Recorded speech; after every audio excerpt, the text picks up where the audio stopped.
Hey Sagittarius, welcome to your first week of June extended reading. These are your cards for your monthly, and it shows you coming into the month having sustained some kind of hit or damage right before this. And this is the week where you're kind of assessing how bad is it really. And with grounding, it kind of reminds me of the gag in the movies where someone falls in the water and they're flailing around like, I'm drowning, save me. And then they put their feet down and the water's only 2 feet deep. So it's not saying that this isn't kind of a painful situation, but there's this point now where you're looking back and kind of taking stock of what is actually damaged and what you actually have to work with moving forward. So I'm going to pull some more cards to find out what else you might need to know for the first week of June, now that the energy is at hand, it's closer. So this might tie into this and carry on with this. It might have just be a totally new message for you. So you have Temperance, and so there is a need to parse and to separate and to take things out of solution. So this is really kind of a pruning energy, especially with this. So you're kind of figuring out if there is, like, say in total, for instance, if it was a fire, you waiting for everything to dry off after being hosed down and being like, okay, can this be kept or does this have to be thrown away? And making two piles of it and figuring out what's viable, what isn't. The Page of Coins reversed, and yeah, so there is a sense of something being uprooted and having to travel lighter and to reduce your footprint. And with the Ten of Coins, we're talking about this is definitely fixing the foundation for the future. So there is a little bit of a sense to where doing this gives you a chance to purify and to root out some things in the soil that might prevent your long-term abundance from really growing into what you want it to.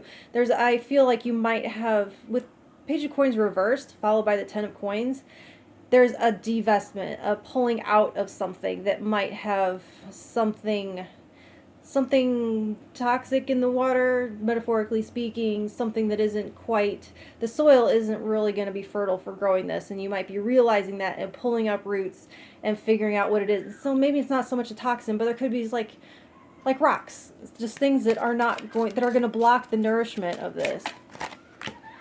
The Seven of Coins. Aha! So here, same thing. I'm going to pull it up so it's in the frame, but Seven of Coins, Seven of Pentacles, exact same energy. So there is going to be it's like assessing, it's holding things up to some kind of litmus test or measuring stick and figuring out, is this healthy for what I'm trying to grow? So you've pulled up the roots, you've pulled up the coin, the seed from the soil, and you've got it like set aside, it's a little temporary potted plant, and you're going out into the yard and being like, okay, what is the matter here? What is the ingredient that isn't right? What weed is taking up too much space that has to go? And how can I re-till this and re-fertilize this to put my seed back in it so it'll actually go where I want it to?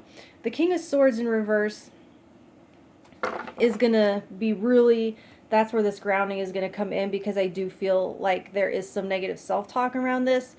That we can't forget that this is here, that there is some pain here, and so there can be a tendency to want to blame, gloss over some facts. The King of Swords is the master of his logic and reason, and so I do feel a need to kind of, how have emotions oversaturated the soil here? Is it like too wet to plant because you haven't been able to make logical decisions because this has been so painful, to be fair? So that where I think I mentioned earlier about waiting for things to dry off, there's a commercial they're showing right now, it's a sprinkler commercial actually, where they show the lady and they're blowing a fan on her and everything's drying up, and it's like advertising sprinklers for fire safety. But you have to wait for that, you have to calm down.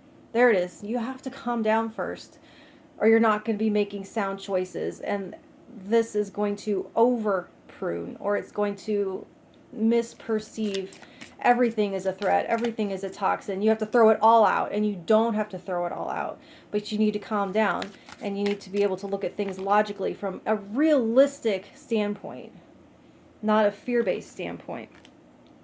The Ten of Cups. Okay, look at this beautiful Ten of Cups with the Ten of Coins.